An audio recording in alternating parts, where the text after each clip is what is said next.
on pourra tous être au premier rang du concert de Beyoncé, ou on pourra tous être au premier rang de la finale de Coupe d'Europe grâce à un casque. Bonjour à toutes et à tous. Aujourd'hui, dans cet épisode de l'Armcast, on va parler d'un sujet épineux, de la réalité virtuelle. On va essayer de comprendre ce qui a foiré ou pas, pourquoi aujourd'hui on n'a toujours pas un casque là à portée de main, sous la tête, pourquoi c'est pas mainstream, pourquoi il n'y a pas beaucoup de contenu ou qu'on ne sait pas vraiment où les trouver, pourquoi on ne sait pas consommer ce type de contenu.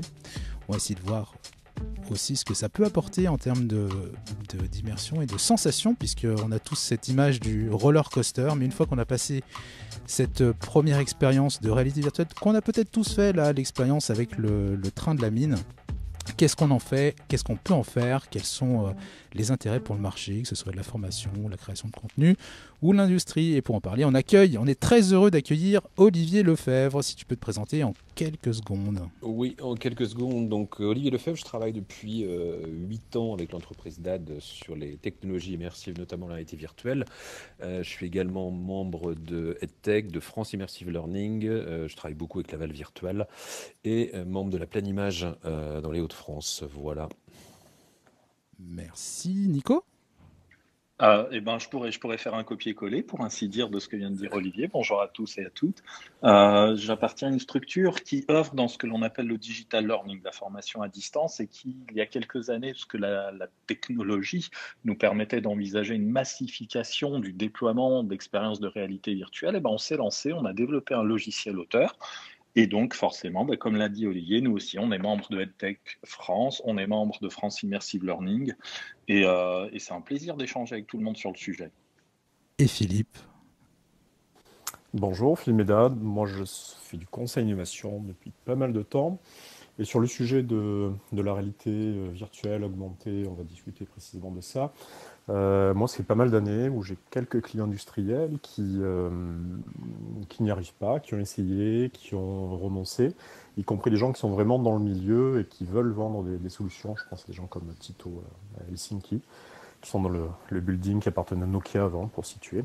Donc j'ai très intéressé par écouter et puis vraiment amicalement si vous challengez un petit peu pour voir où est la lumière sur le sujet. Merci Philippe. Alors justement, pour commencer, cette réalité virtuelle, est-ce qu'il faut absolument, pour que ça marche, qu'il y ait un effet waouh? Je prends la parole. De toute façon, quand quand on met un casque, il y a un effet waouh. Donc, un des principes pour que la réalité virtuelle marche, c'est de mettre un casque. Aujourd'hui, pour aller très vite, pour moi, de mon point de vue, elle marche. C'est-à-dire qu'on est au début de la réalité virtuelle. Elle marche parce que il y a un produit mainstream qui s'appelle le Quest 2, fabriqué par Facebook, fabriqué par Oculus, propriété de Facebook, qui investit beaucoup d'argent sur ce produit, avec beaucoup de contenu. Et ça n'a effectivement pas marché il y a quelques années, parce qu'on avait des produits qui n'étaient pas mainstream, qui étaient chers, qui n'étaient pas autonomes, et dans lesquels il y avait peu de contenu. Donc la réponse est à la fois oui, ça a foiré, et oui, c'est en train de commencer à marcher. Voilà, je vais passer la parole, je vais pas la monopoliser, mais mon point de vue en tout cas, c'est que ce soit professionnellement, en ce qui me concerne pour la formation et le médical, ou que ce soit pour un usage beaucoup plus mainstream. Aujourd'hui, alors c'est petit encore, hein, mais il y a un petit 10 millions de casques dans le monde. C'est pas beaucoup, hein, 5 millions chez Sony et 5 millions répartis entre Facebook et HTC. Mais ça ne fait que progresser de jour en jour, pour une fois, alors que ça a stagné pendant des années et des années et des années. Oui, parce que je me souviens, en 2017, on parlait de l'année zéro de la VR. Oui, 2018, c'était aussi l'année zéro, 2019 aussi, non? ouais. Qu'est-ce qui s'est passé Bah, là? alors, ce qui s'est pas- je vais laisser d'autres personnes répondre, mais alors, je prendrais toujours un exemple très simple. C'est l'iPod d'Apple. Moi, j'avais un lecteur de MP3. et puis il y en avait plein à l'époque. Je ne sais pas si les gens qui se souviennent du lancement de l'iPod. L'iPod, c'était juste un lecteur de MP3 comme les autres, un peu mieux designé, soyons très honnêtes, et un petit peu plus ergonomique, soyons aussi très honnêtes. Mais la grosse différence entre l'iPod et tous les autres petits lecteurs de MP3, c'est que Steve Jobs avait négocié avec les majors du disque et donc a sorti un produit dans lequel il y avait 20 millions de titres directement en contenu. Et donc ça a été un immense succès. Parce qu'à l'époque, Apple n'était pas ce qu'est Apple aujourd'hui, donc il n'y avait pas d'iPhone, il n'y avait pas de machin comme ça, donc c'était sans doute un peu moins hype, même s'il y a eu des retours et des retours de hype. Et quand, si on prend ce casque un peu emblématique qui est le Vive HTC est sorti sur le marché, c'était un casque cher sur lequel et qu'il fallait brancher un ordinateur encore plus cher, et il fallait installer des capteurs pour être identifié dans une pièce pour pouvoir jouer, et il y avait 2 jeux et demi. Aujourd'hui, on a eu Quest, qui était un casque qui vaut 400 €, qui est autonome et dans lequel aujourd'hui, maintenant, on a une centaine de contenus, dont on va dire une trentaine de contenus très très corrects. Voilà sans doute ce qui a changé la donne aussi simplement que ça. La différence sur l'analogie là, qui est intéressante, c'est que Apple est arrivé en étant à peu près le 15e entrant en termes de hardware sur un marché qui était déjà quasiment entièrement numérisé. Et le deal qu'il fait, c'est de découper, en fait, d'avoir le droit légalement de découper les 12 titres d'un CD en singles et de vendre les singles directement. Le point où on en est là, c'est qu'il y a quand même pas de. Alors, on parlera du hardware probablement, etc. Mais il y a pas de contenu, ou il y a très peu de contenu. Et je dirais enfin, je pense que ça fait quand même pas mal d'années qu'on mesure aussi. Je suis pas critique, hein, vraiment j'essaie de comprendre. Quand je suis négatif franco. Donc. Mais là, j'essaie de comprendre. Et il y a aujourd'hui très peu de contenu et on sait, par exemple, on va parler du jeu, mais ce qui est un petit marché quelque part, mais si on parle du jeu, c'est extrêmement difficile de faire du contenu pour de la réalité virtuelle. Parce que le système de narratif, la façon dont on va guider un joueur là-dedans change complètement quand on est vraiment en 3 dimensions dans le jeu, et c'est ce qui fait aussi que ça marche pas du tout au cinéma, parce que c'est horriblement compliqué de conduire un narratif dans un espace complètement 3D virtualisé. Oui. Donc ça j'aimerais comprendre pourquoi, effectivement, vous voyez que ça peut démarrer, ou qu'il y a vraiment quelque chose de différent qui se passe par rapport à ces 5 ou 10 dernières années. Alors, je vais reprendre à nouveau la parole. Ce qui a changé vraiment, c'est un outil, hein, et j'en fais pas la promotion parce que je suis pas spécialement ami avec Facebook et notamment ces pratiques qui font que désormais il faut attacher son Quest à un compte Facebook.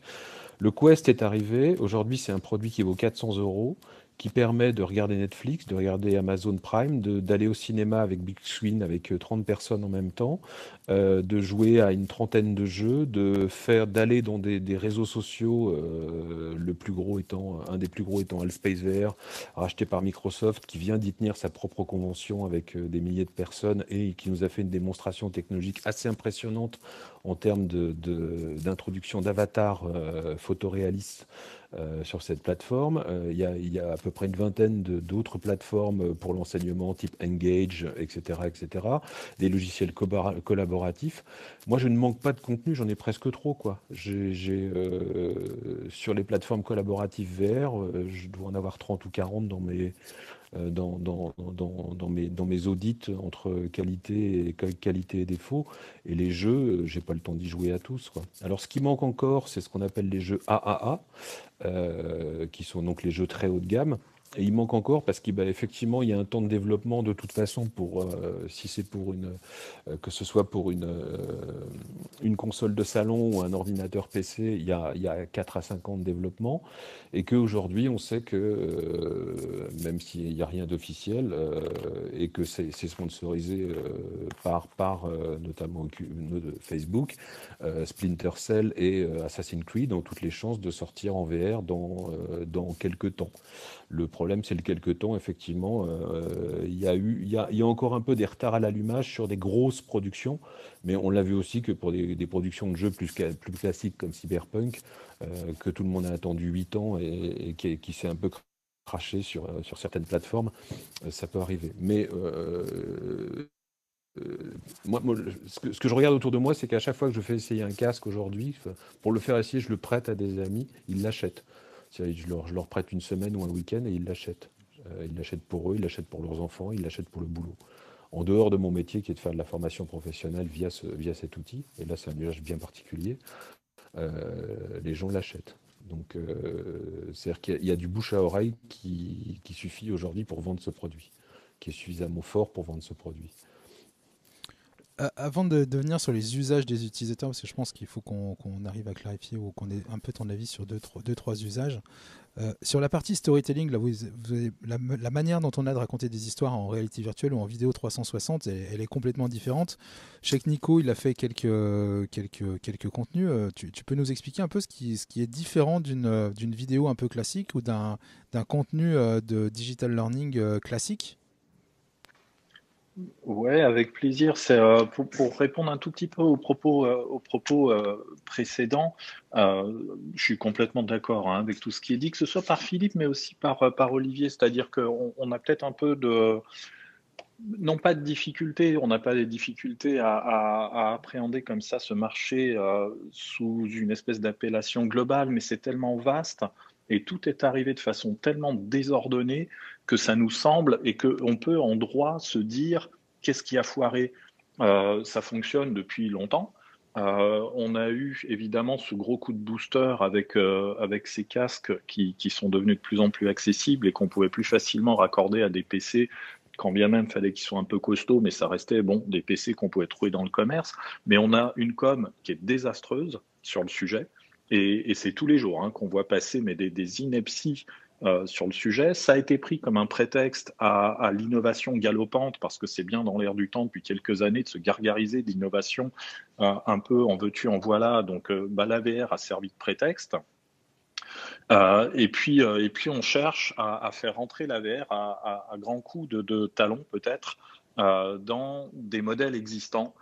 Et on se demande pourquoi, oui, on a un petit peu de mal à faire entrer ça dans le jeu tel qu'il est aujourd'hui, à faire entrer ça dans le cinéma tel qu'il est, ou dans la formation telle qu'elle est. Et nous, pour te répondre, Sébastien, on fait face aujourd'hui à des clients qui ont une demande précise. Olivier, je pense, peut en témoigner également, même si on n'a peut-être pas tout à fait les mêmes clients, mais dans le secteur, alors pardon pour cette vision miniaturisée du marché, mais je ne vais m'exprimer que sur ce que je connais, c'est-à-dire le secteur de la formation digitale. On nous demande de rentrer dans les métriques existantes de ce marché, c'est-à-dire qu'il est hors de question pour un digital learning manager d'aller demander, et puis il espère même pas obtenir la moindre réponse, on lui répondrait même pas non, on l'ignorerait superbement, s'il osait aller demander des budgets qui étaient les budgets ou qui seraient des budgets du marché de la réalité virtuelle. C'est-à-dire qu'il veut faire de la réalité virtuelle, son entreprise veut y aller, comme toutes les entreprises. Or, il faut trouver le moyen de faire rentrer la réalité virtuelle dans les mêmes cases qui sont celles qu'occupe, par exemple, le Serious Games, que l'on appelle le mobile learning, le micro-learning. Et là, c'est une des principales difficultés. Alors oui, on fait une première approche avec la vidéo à 360. Et si on avait quelques personnes ici, comme un certain monsieur Philippe Fuchs, qui a beaucoup travaillé sur le sujet, qui était présent parmi nous, il ferait des petits sauts en l'air, parce que oui, la vidéo 360, c'est pas de la réalité virtuelle, ça se consulte avec des modalités assez proches, mais il manque beaucoup de choses pour faire en sorte que l'on puisse cocher toutes les cases de ce qui permet de définir la réalité virtuelle. Pardon pour les digressions, mais c'est à peu près comme ça que je te réponds, Sébastien. Merci, Nico. Sanjay, puis après on repassera la parole à Philippe. En ce qui me concerne, je pense que la VR est un peu un gimmick, un gadget, malheureusement. Je pense que le prix est excessif pour ce que c'est. Les contenus mainstream sont limités. Et aujourd'hui, on voit bien que ça sert seulement dans un cadre professionnel bien précis, où il y a des budgets qui suivent. Donc moi aujourd'hui, je vais parler plus sous l'angle média. Aujourd'hui, on ne voit quasiment pas de contenu proposé sur les plateformes de SVOD ou sur les chaînes de télévision linéaire. Il n'y a pas de contenu. En tout cas, ces médias-là ne veulent pas investir dans la VR.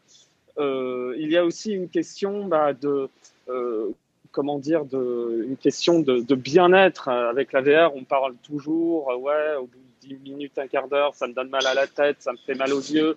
Et il n'y a pas aujourd'hui encore, à mon sens, de hardware qui éradique vraiment ces problèmes-là. Quand j'entends 400 euros, moi,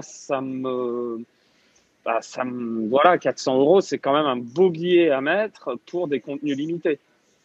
Donc, désolé pour les créateurs et pour ceux qui poussent la VR dans cette room, mais moi, je suis plutôt partisan, voilà, de dire que c'est un peu gadget, et je pense que si ça décolle, ça décollera dans peut-être 5, 8 ans grand maximum, mais pas avant. C'est très vrai ce que tu dis, Sanjay, à propos de la maturité-immaturité du matériel, parce qu'on est face un peu à ces deux situations, à mon sens.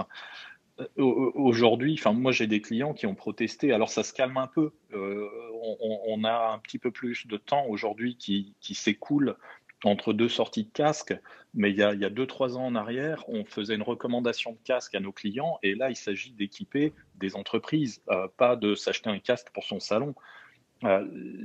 Il consentait à un investissement. 6 mois plus tard, il y avait un nouveau casque. 6 mois plus tard, Google faisait tout tomber par terre au niveau de ses environnements de développement.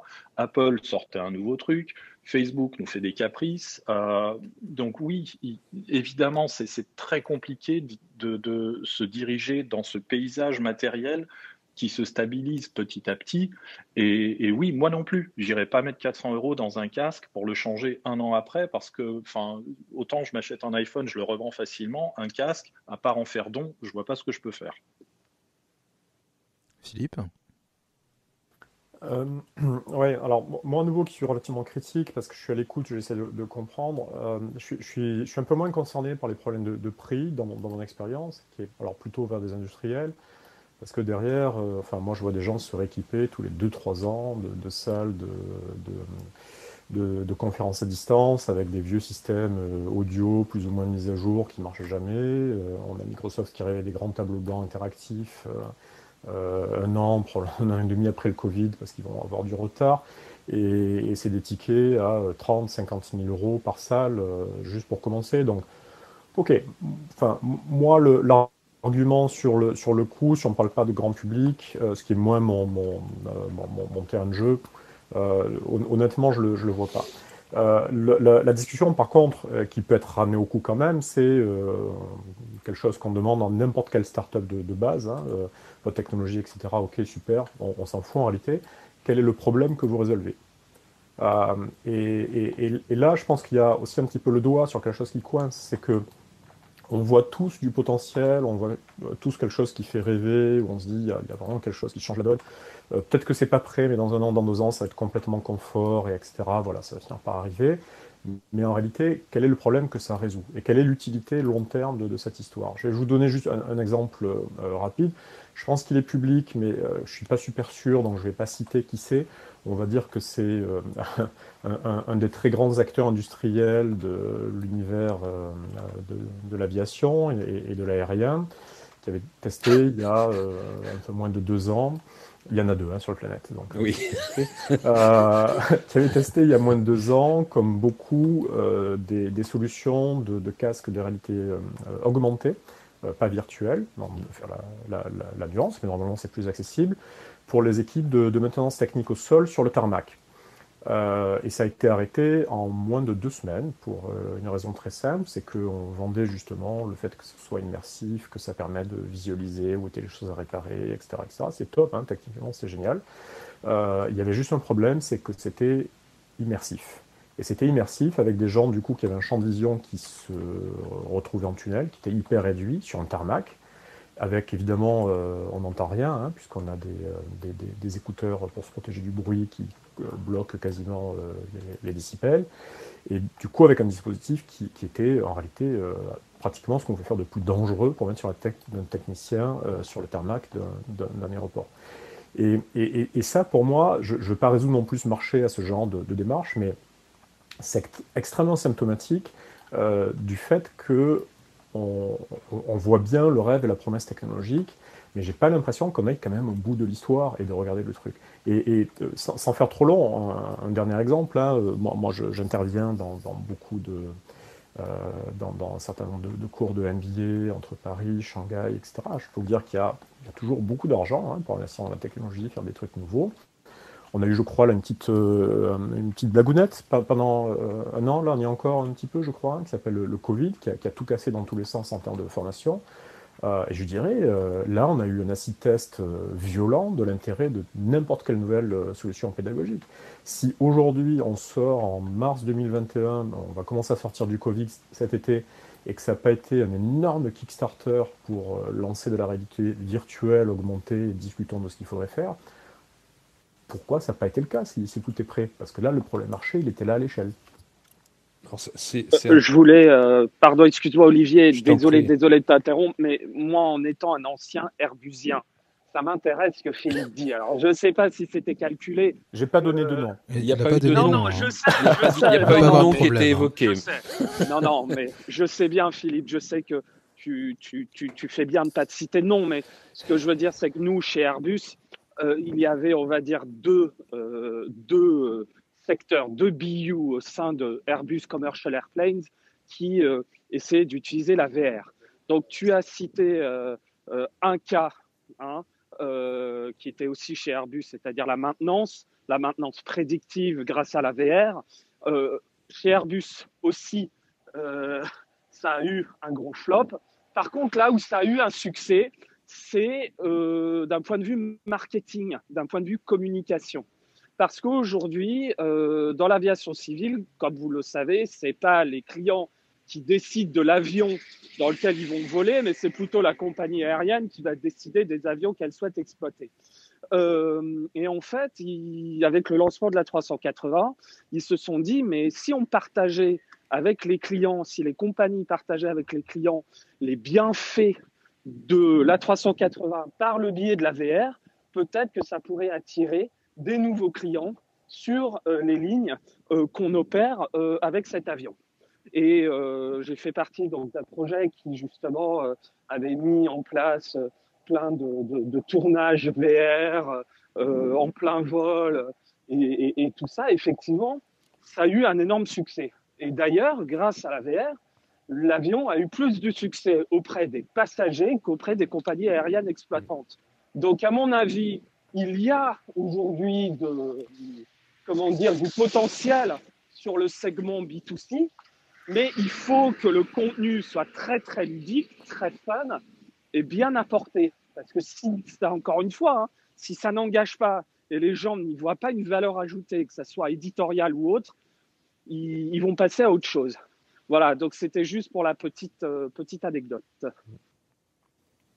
Alors, juste pour reprendre le cas de Airbus qu'on n'a pas cité, effectivement, il y a eu un moment, cette mode des HoloLens vendue par Microsoft un peu partout dans le monde, qui était avec effectivement une FOV, c'est-à-dire la partie de la lunette où je pouvais voir quelque chose qui était assez réduite et qui l'ont limité à quelques expériences. Et enfin, on a vraiment eu un problème entre l'ergonomie du produit, ses capacités et l'usage promis par la marque.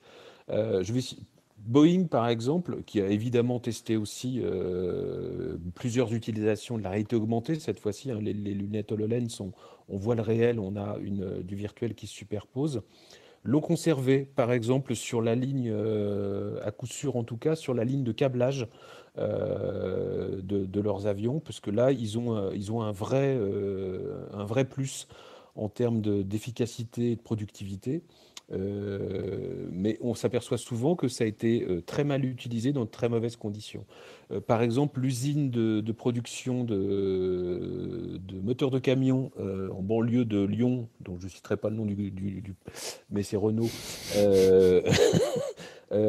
Ils ont essayé de l'utiliser, pareil, des lunettes HoloLens sur certains autres postes, qui étaient complètement contre-productifs.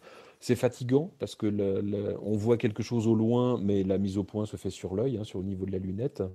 Par contre, aujourd'hui, le contrôle qualité se fait par le port de 10 minutes de ces lunettes elle vient en complément du regard humain et elle se révèle très efficace. Donc l'intégration qui a été, il y a une intégration auprès du grand public qui a été, et ça je reprends les termes de Nicolas tout à fait tout à l'heure, au niveau publicitaire, marketing, ça a été n'importe quoi. Et de l'autre côté, en B2B, on a vendu des solutions miracles. En général, Microsoft les a vendues, hein, parce que c'était lui qui avait les HoloLens. Moi, je crois que j'ai dû faire 2 POC et demi en HoloLens avant de les ranger sur, comme beaucoup de gens d'ailleurs, sur une armoire. C'est un outil fantastique, mais qui n'est utile qu'une fois sur 20. Et quand il est utile, il est extrêmement utile. Mais il n'est pas utile à toute l'entreprise, loin de là. Et j'avais étudié aussi ou eu vent de projets Airbus qui étaient complètement contre-productifs, voire même dangereux pour les utilisateurs. Donc là, Tu on vois, aussi. ce que tu dis là est intéressant, parce qu'effectivement, je ne connaissais pas du tout le cas là, sur les chaînes de montage et le travail sur les qualités, où j'imagine que l'environnement étant plus contrôlé, ça, on a du bénéfice et moins dangereux.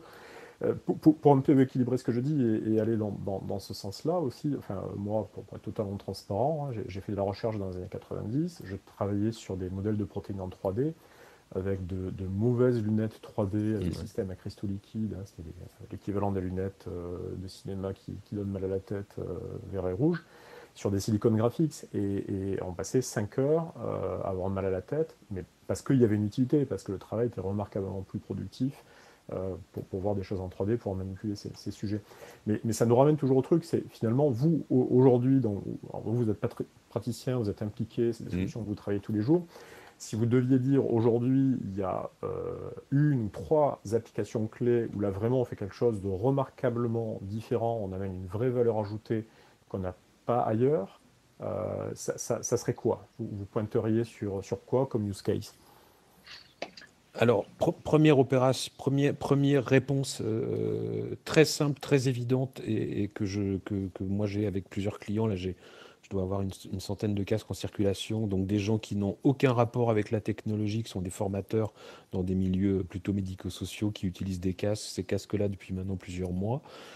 C'est réduction de la formation professionnelle à la moitié du temps d'une formation e-learning classique ou d'une formation digitale, avec 30% de mémorisation en plus et 3 fois plus de confiance en soi pour agir. Je peux continuer les chiffres. Et puis, deuxième Mais, alors, usage. pardon, Ouais. mais juste là-dessus, quel type de formation? Parce que c'est sur des Là, matériels techniques, sur des choses alors, qui demandent des 2 types de supports. formation. Ouais. Une formation technique, donc sur des chaînes industrielles, et une formation sur le service à la personne.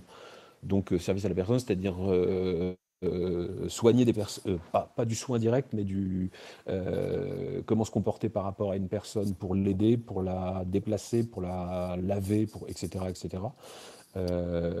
Pourquoi? Parce que là, quel est le grand plus de la réalité virtuelle? C'est l'immersion. C'est-à-dire que ce que vos yeux envoient à votre cerveau, c'est de la réalité, de toute façon. Puisque quand vous êtes né, ce que vous avez vu, c'est la réalité. Quand on met un casque de réalité virtuelle, en fait, c'est pas de la réalité virtuelle, c'est une autre réalité. Et les émotions qui sont ressenties, évidemment, quand le contenu est correctement fait, les émotions qui sont ressenties par la personne qui est à l'intérieur du casque sont les mêmes que s'il était dans la vie réelle. Donc quand je rate ou que je réussis quelque chose dans une formation professionnelle, encore une fois que le contenu est correctement fait, je vais avoir les mêmes émotions que dans la vie réelle, donc énervement, agacement, sudation, accélération du rythme cardiaque. Mais si je réussis, je vais avoir bonheur, etc., etc. Et beaucoup d'avantages finalement de ces formations. On le voit dans les formations notamment d'ouvriers spécialisés, etc. Quelqu'un qui a du mal à faire quelque chose, c'est pas très grave. On le sort on va faire un sous-groupe avec de la réalité virtuelle. Ils vont pouvoir refaire X fois cette manœuvre sans être jugés par les autres, à leur rythme, calmement, et revenir réintégrer le groupe le lendemain en ayant récupéré ce retard ou cette capacité, parce que tout le monde n'apprend pas de la même façon, certains sont plus visuels, d'autres plus sonores, donc etc., etc. Et puis, donc, on a vraiment des résultats qui sont extraordinaires. C'est-à-dire ce qui nous a permis, d'ailleurs, et ça a été très long et très compliqué, de convaincre les personnes qu'évoquait Nicolas, c'est-à-dire des gens à qui il faut dire, voilà, vous allez acheter des casques pour remplacer les ordinateurs et ça va marcher 2 fois plus vite. Pour compléter un tout petit peu, parmi les contenus qui se font souvent, hein, pour répondre à la question de Philippe aussi, moi j'observe beaucoup, même parmi ceux que nous ne produisons pas, hein, il ne s'agit pas de faire la liste de ce qui peut être produit dans la boîte où je suis, mais je vois beaucoup de contenus sur l'accueil de nouveaux arrivants. Par exemple, dans une entreprise, ils ne vont pas échapper à la sempiternelle visite du site ou des locaux, ou se farcir la visite du siège alors qu'ils n'y travaillent peut-être pas du tout, peu importe. Mais ça fait partie des contenus que j'observe souvent. Et ensuite, c'est des contenus qui viennent remplacer, j'en vois pas mal, on parlait d'aérien, pour citer une compagnie aérienne dont le siège est à Roissy. Ils vont utiliser beaucoup de contenus à 360 degrés pour remplacer les visites directement dans les grands hangars où là, ils vont avoir des maquettes. Ça leur permet en fait de conserver la notion d'orientation à l'intérieur d'un appareil, droite, gauche, avant, arrière, pour le caricaturer un petit peu, et de proposer en fait des contenus qui soient du bachotage. Le personnel navigant doit se former plusieurs fois par an, doit impérativement réussir ses formations, sans quoi il ne remonte pas à bord d'un avion. Et c'est un peu, c'est du dispositif de révision. Et pour rester, puis je vais conclure avec eux, pour rester sur cette compagnie aérienne, et je pense que c'est aussi une des clés de compréhension de la progression de ce secteur d'activité par à-coup. C'est que en fait, ils font face à un besoin qui est pointé du doigt depuis des années. C'est d'avoir, en fait, je vais appeler ça une chaîne logistique ou une chaîne technologique qui leur permette.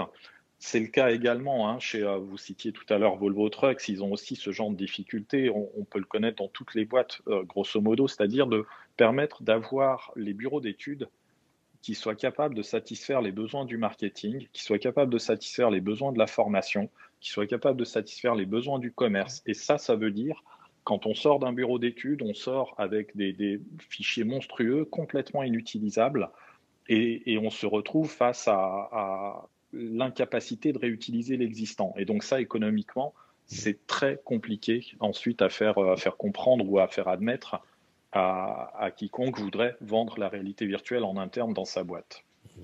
Je voulais juste, pardon Sébastien, rebondir sur ce que tu disais Nicolas. Dans une autre entreprise industrielle, d'industrie lourde dans le ferroviaire dans laquelle j'ai pu travailler, là pour le coup, la réalité virtuelle était utilisée pour la formation des différents conducteurs de tramway. Et on a vu que c'était très concluant et que ça marchait très très bien.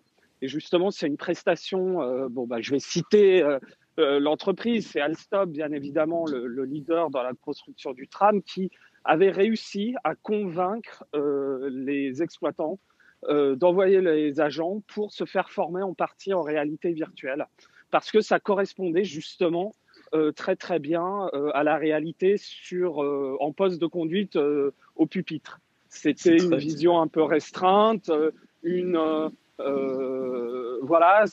était en marche à vue, donc ça voulait dire que on pouvait avoir mal aux yeux, ça demandait une concentration, et ça correspondait bien. Et Alstom d'ailleurs a toujours déployé l'outil. Donc c'était juste pour vous dire que peut-être dans une industrie ça fonctionne pas, mais ça veut pas dire que dans l'industrie ça n'a pas vocation à réussir. Tout à fait. C'est très juste. Hein. Ouais. C'est ce que j'évoquais, effectivement. C'est le côté ça a foiré. Effectivement, ça a été vendu par moment avec des surpromesses complètes. Faut pas oublier quand même qu'on forme les pilotes d'avion avec de réalité virtuelle depuis un bon moment quand même, hein, et qui sont plutôt bien formés. Alors c'est pas des casques, hein, c'est des cabines complètes, mais c'est de la réalité virtuelle. Et qu'aujourd'hui, effectivement, pour tout ce qui est, ce que vient de dire Sanjay, pour tout ce qui est conduite, c'est un outil qui permet de confronter un conducteur de tramway sur la semaine de formation, sur les jours de formation, à des choses qu'il n'aura l'occasion de voir qu'une fois tous les 10 ans. disant, moi pour pas citer encore une autre compagnie qui fait de l'électricité, la demande est venue, la demande de l'utilisation de la réalité virtuelle est venue des ouvriers qui travaillent sur les lignes en haute tension. Puisqu'en fait, ils y vont assez peu souvent faire des réparations, que c'est extrêmement dangereux, ça engage leur vie, et c'est eux-mêmes ayant découvert d'autres formations beaucoup plus basiques en termes de sécurité dans l'entreprise, qui ont fait la demande au service formation en disant, ben voilà, on aimerait bien, avant de remonter là-haut, entre guillemets, sur des lignes à très haute tension, on aimerait bien se réentraîner virtuellement. Donc encore une fois, les mots que je vais utiliser sont d'une banalité un peu affligeante, mais c'est pas très bien vendu par pas souvent les bonnes personnes aux très mauvaises personnes. Et ça, c'est un parcours. Dans mon parcours professionnel aujourd'hui, je vois bien il faut plus de temps qu'ailleurs pour vendre cette technologie parce qu'elle est innovante. Et puis, faut obtenir d'abord de la confiance. Et puis, il faut vendre un usage juste et correct. Et quand cet usage juste et correct fait que votre client économise 30 à 40% de temps de formation sur ses équipes, après, ils vous aiment beaucoup, mais parce que ça a été bien anticipé, bien conçu, et on n'est pas rêvé en disant c'est un outil qui fait des miracles et qui peut former à peu près tout le monde ou qui peut faire n'importe quoi. C'est un des métiers, hein, Philippe, qui est. Je reste toujours sur ta question de tout à l'heure, mais c'est un des métiers qui est immensément intéressé et très gros consommateur de réalité virtuelle que le métier de la prévention et de la sécurité. Mm. Olivier a dû en rencontrer des tripotés de Mm. préventeurs et de responsables Ouais. sécurité. Il y a des boîtes qui sont même spécialisées, qui font ce que l'on appelle des contenus sur étagère, du prêt à Ouais. déployer, comme Immersive Factory, si je tords pas leur nom. Mais c'est oui, on n'avait pas cité ce métier-là, mais ultra demandeur, parce que Mais eux, ils veulent. vous voyez, J'ai eu moi je suis des. très à l'écoute, mais enfin, en même temps, ce que vous dites un peu casse-gueule, alors je joue un petit peu les candides, hein, mais je connais très bien Elissim ou des gens qui travaillent sur ces sujets. Le marché, j'ai oublié le chiffre exact et vous le connaissez peut-être, mais le marché de la formation sur tout ce qui est effectivement appareil technique, l'équivalent de ce qui est installation Céveso en France, mais partout dans le monde, et il y a le plus gros marché aujourd'hui, c'est les grutiers. Hein, Oui, pour tout à les fait. ports. Mm. Et c'est un marché j'ai oublié si c'était 28 ou 38 milliards de dollars par an. Donc c'est un gros marché, mais vous voyez, c'est une verticale, c'est-à-dire que c'est quand même quelque chose de très très étroit, et on comprend, là il y a un problème à traiter, effectivement, la complexité de l'environnement, etc. Ok, super. Mais on le traite depuis ça aussi, depuis quasiment le début des années 2000. Oui. Et Mais du coup, ce que je vois pas, moi, quelqu'un qui regarde les marchés en évolution, qui est très attentif à ça, à l'intersection de la technologie et des usages, ce que je vois pas et que j'essaye toujours de comprendre, c'est euh, pourquoi ça clique pas plus et pourquoi ça va plus loin, pourquoi ça se propage pas. Olivier, Et tu devrais peut-être le savoir bien mieux que peut-être la plupart d'entre nous. Est-ce que Apple ne se serait pas porté acquéreur d'un diffuseur, je ne sais pas, d'événements sportifs ou quelque chose comme ça? si, tout à fait. Tout à fait, tout à fait. Il y a Parce encore. que c'est là qu'on aurait un marché en développement, c'est-à-dire Alors, celui du spectacle, du voilà. sport. Le futur next step, où là ça va exploser, et c'est assez facile à comprendre, c'est le marché de l'entertainment et du sport.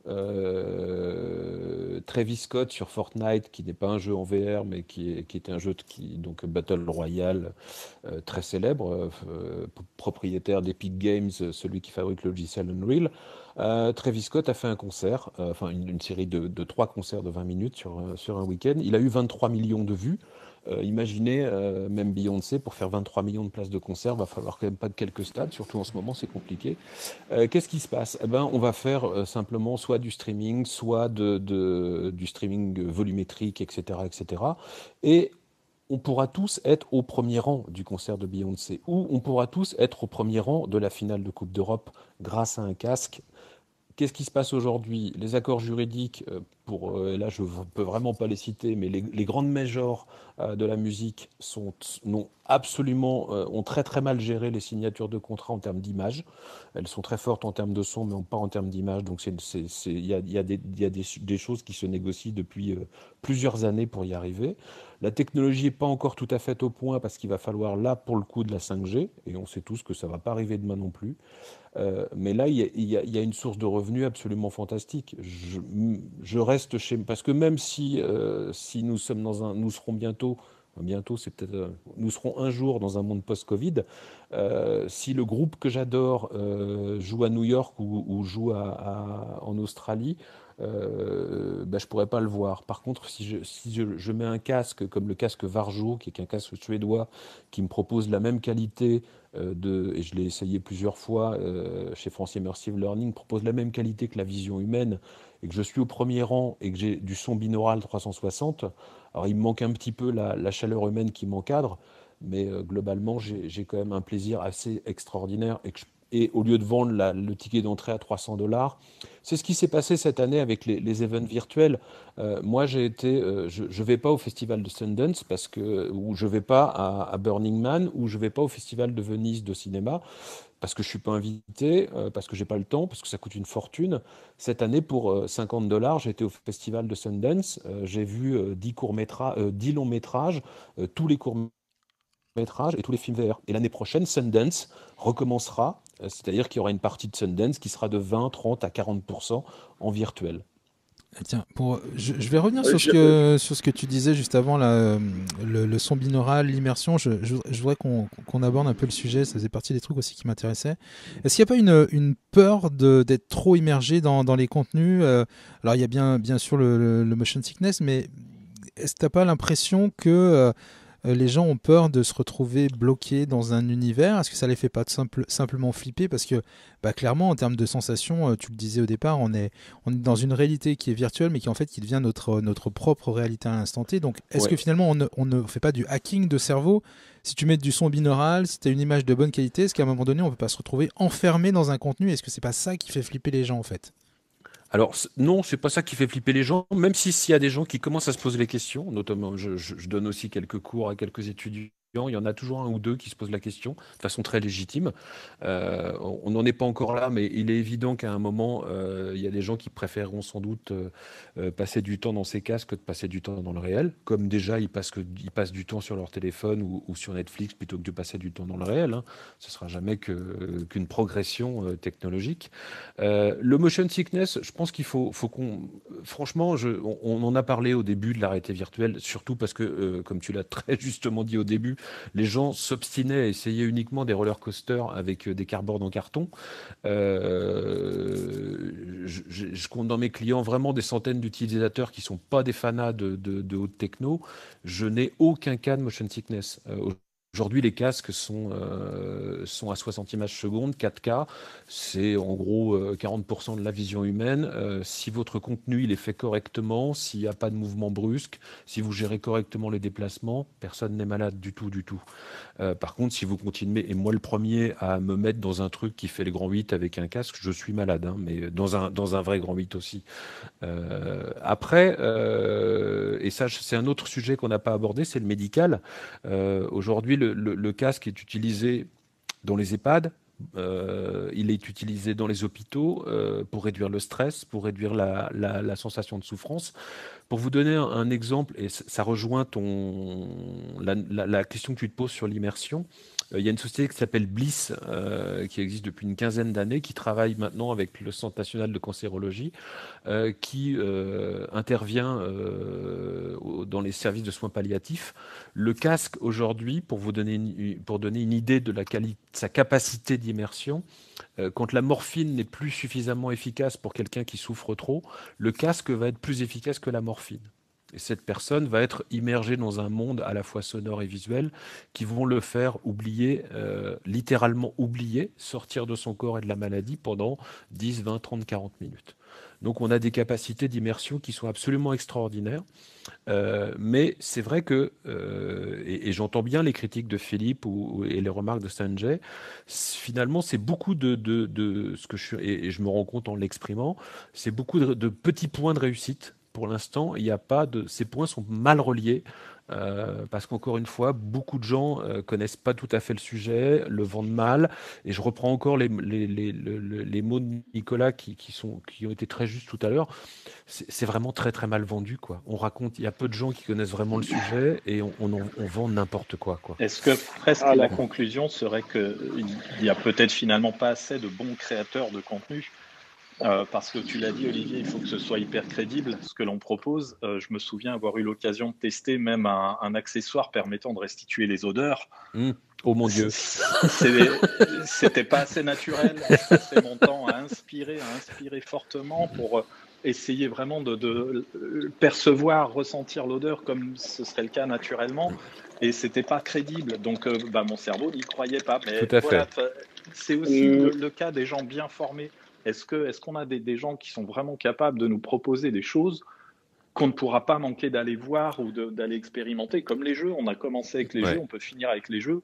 Le secteur y est allé un peu le cul par-dessus tête en se disant waouh, on nous a dit que ça allait marcher, que ça allait représenter tant de milliards au bout de 2 ans. Non, pas des milliards au bout de 2 ans, parce qu'il faut des vrais bons jeux, comme il faudra des vrais bons films, des vrais bons documentaires, etc.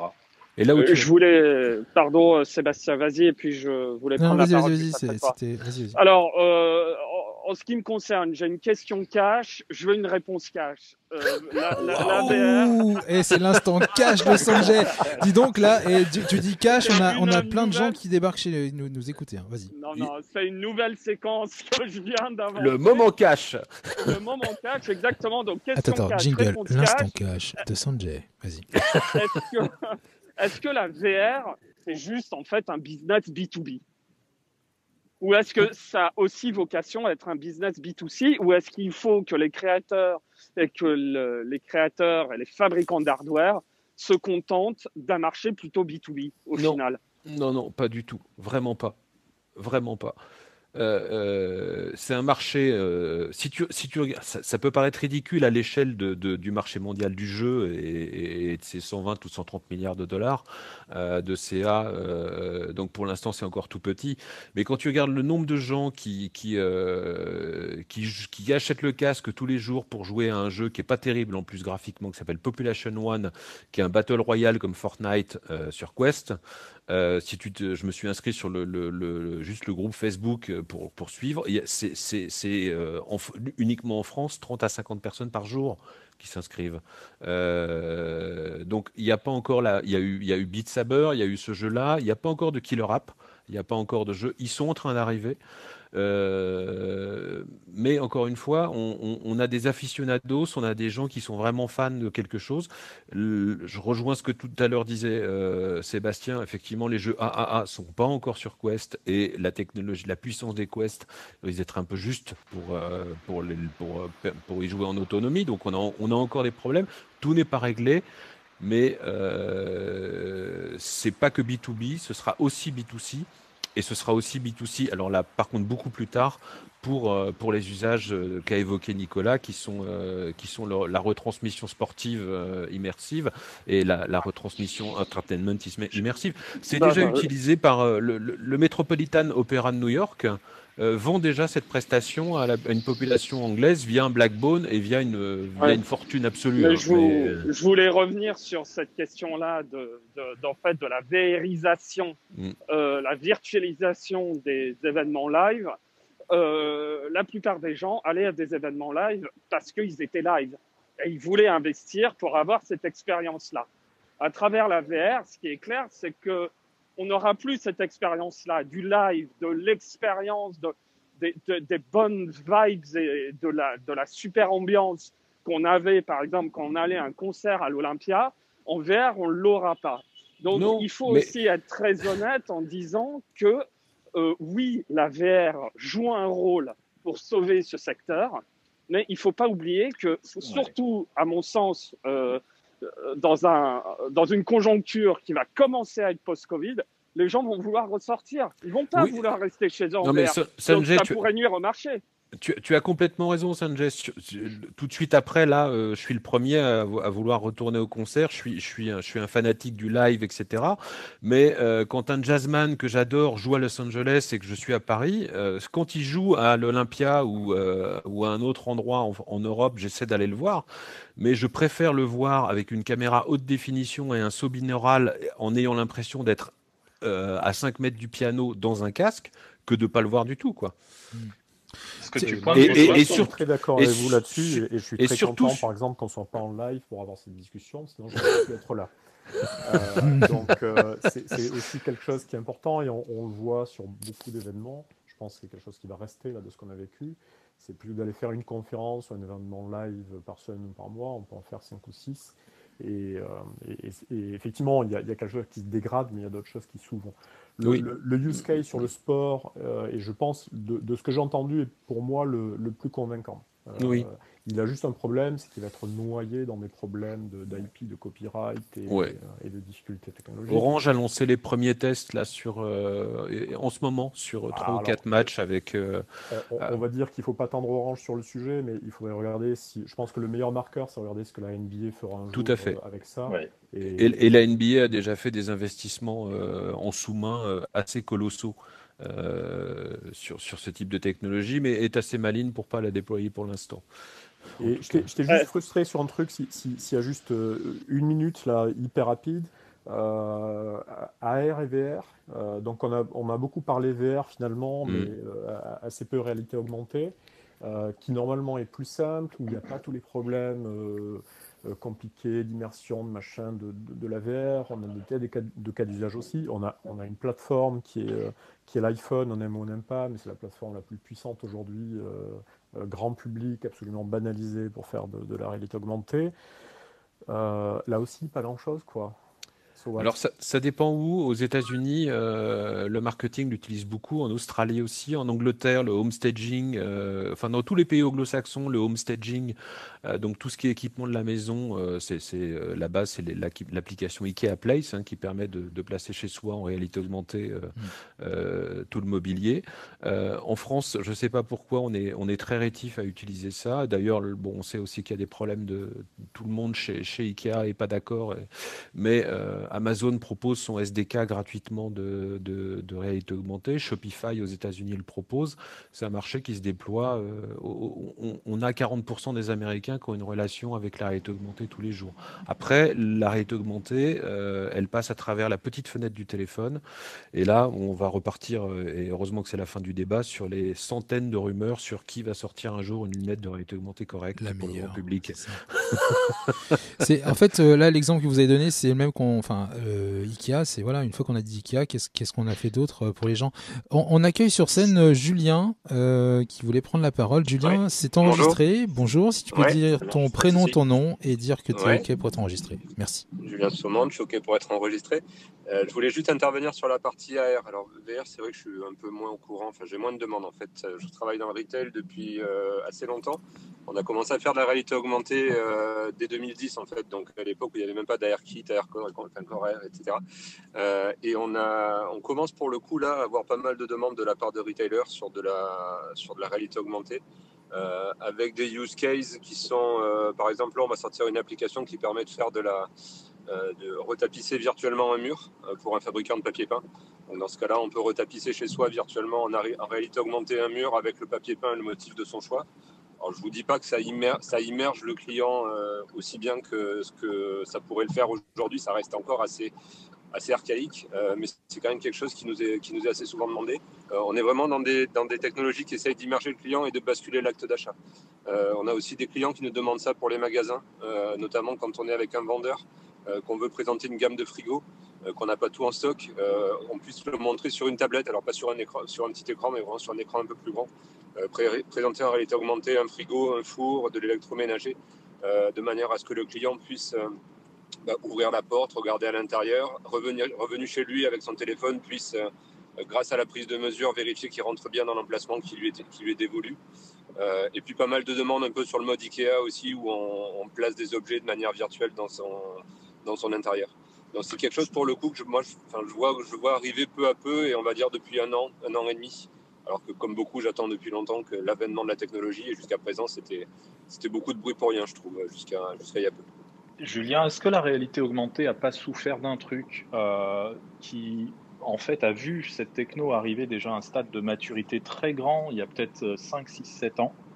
Je vais prendre juste un exemple, mais moi j'avais sur mon bureau un contrat de partenariat avec Metaio, et un mois plus tard, il se faisait gober par Apple, et on a assisté à un festival il y a 5, 6, 7 ans, où en fait Apple et Google, pour ne citer qu'eux, ont racheté tout ce qui bougeait côté réalité augmentée, ce qui fait qu'on a eu un énorme trou d'air sur ce marché qui croissait très très bien, qui était en très bon développement. Ça a laissé de la place à la VR qui a pu venir s'immiscer à la faveur de l'apparition d'Oculus. Et puis oui, aujourd'hui, en fait, finalement, on a un souci, c'est que c'est peut-être côté matériel qu'on a un petit déficit côté réalité augmentée pour pouvoir se passer du téléphone et espérer à autre chose pour bénéficier de cette techno-là. Bah, tant que c'est pas miniaturisé, les dispositifs de. Enfin, tu vois, il y a quand même assez peu. Aujourd'hui, c'est gros. Enfin, tu parlais de l'HoloLens tout à l'heure. C'est quand même un truc qui est assez énorme, quoi, sur la tête. Il y a bien 2-3. C'était quoi la Forge, donc, qui faisait ça, qui faisait une lunette. Il y en a des lunettes. Il y avait, enfin, je sais que, mais là encore une fois, c'est sûrement Julien et Olivier qui seront mieux placés que moi. Mais je me souviens quand même d'Epson qui avait des lunettes quand même pas trop mal. Alors Epson était pas mal. Ils sont en train de ressortir un nouveau modèle. Ils ont plutôt bien foutu, mais. Mais là, vous parlez plutôt de réalité mixte, en fait, ce qui est encore pour moi autre chose. Tous les systèmes de lunettes, etc., c'est sûr que ça émerge encore plus. C'est pas tout à fait la même chose que la réalité augmentée. Ouais, la réalité augmentée aujourd'hui, sur le mobile et sur l'iPad ou sur les tablettes, ça marche très bien. On a un bon marqueur du sujet, si vous voulez. C'est des gens que je connais bien aussi, là. C'est Chanel qui vient juste de sortir il y a quelques jours une application de réalité augmentée pour essayer des couleurs de rouge à lèvres, et ça ne va pas vous faire rêver, hein, vous voyez, parce que c'est des sujets dont on parlait certainement il y a 5 ans déjà, si ce n'est plus, et il y a une leçon là-dedans, c'est que ça commence à peine à passer à l'échelle, et ça commence à peine à transformer. Alors on parle beaucoup de use case, de potentiel, etc. Moi, ce que je regarde, pardon, je suis déformé, c'est quand est-ce que ça rentre vraiment dans le marché. Et là, on voit que ça commence à rentrer un petit peu dans le marché. On voit que ça commence bien à démarrer. Je vais juste me permettre de rajouter un truc. Je viens de réaliser que j'avais un call, donc je vais devoir vous quitter. Philippe, je crois que c'est Philippe qui fait la remarque. Pardon, Julien, vas-y. Non, juste rajouter un truc qui fait aussi que ça va se démocratiser. Aujourd'hui, nous, on fait des applis pour les retailers depuis très longtemps. Les applis, c'est compliqué. Il y a un frein au téléchargement, l'acquisition, c'est compliqué. C'est faire télécharger des apps alors qu'elles n'apportent pas un vrai service aux clients, c'est quand même compliqué. Je trouve que ce qui va aussi démocratiser l'AR, c'est tous les évolutions sur le web AR qui peuvent permettre aujourd'hui de faire de l'AR. Alors, moins bien que sur de l'AR natif, je suis d'accord, mais n'empêche qu'avec Vuforia, etc., il commence à y avoir des SDK qui font des trucs assez convaincants en termes d'AR. Sur iOS, Android, c'est un peu la cata en termes de compatibilité browser comme d'habitude. Par contre, sur iOS, aujourd'hui, on peut faire de la réalité sur le web, et du coup, on enlève un gros frein quand même à l'avènement de la technologie. Je reviens sur Chanel, mais c'est parfaitement représentatif de ce que je disais tout à l'heure. C'est-à-dire que dès qu'il y a quelque chose qui tient debout, quelque chose qui peut générer un gros marché, la techno se fait gober. Et le fait de pouvoir tester du maquillage en live, il y avait une boîte canadienne qui était spécialisée là-dessus, et ça n'a pas loupé, L'Oréal les a rachetés. Et aujourd'hui, on peut aller... C'est ça, et on peut aller sur le site web de L'Oréal et on est face à du web AR, c'est-à-dire dans notre navigateur. Alors certes, c'est un peu moins stable que la techno embarquée dans une appli, mais enfin voilà, c'est vraiment, on n'est pas à un tournant, mais on est aussi face à un moment où les enjeux, on le sait, sont considérables, les enjeux de marché, et ça défouraille, pardon pour l'expression, très vite, quoi. Pour l'anecdote, et après je vais vraiment vous quitter parce que je suis à la bourre, mais Moodface, on l'a vendu à Yves Rocher en 2012, il y a 9 ans. C'est des techniques qui sont pas du tout récentes. C'est des vieux trucs. Ça existe depuis vachement longtemps, mais il n'y a pas encore eu d'adhésion suffisante. Et en effet, c'est des techniques qui ont été rachetées et du coup un petit peu rendues confidentielles. Voilà. Bon, je suis désolé, je dois vous quitter, mais j'espère qu'il y aura d'autres rooms sur le sujet parce que j'adore ce sujet-là et je trouve qu'il y a plein de trucs à faire, et notamment en B2B aussi. C'est peut-être pas forcément des sujets aussi sexy, mais il y a plein de choses à faire également en B2B. Bon, je vous laisse. Bonne journée. Merci Julien. Merci. Je vais devoir vous laisser aussi. Merci pour l'échange en tout cas. Et puis voilà, certainement des discussions à poursuivre aussi de mon côté. Ça reste un sujet qui est au cœur de pas mal de nos préoccupations à l'agence. Donc toujours à l'écoute. Merci beaucoup. Merci beaucoup. Merci.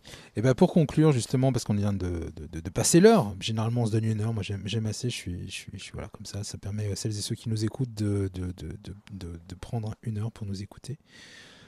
Olivier, là, je sais pas, pour conclure, je mets la petite musique, 1 minute pour nous convaincre de tester une expérience de réalité virtuelle, là, tout de suite, si on avait les moyens de le faire. Comme ça. Attends, je mets la musique, je mets play, et c'est à toi.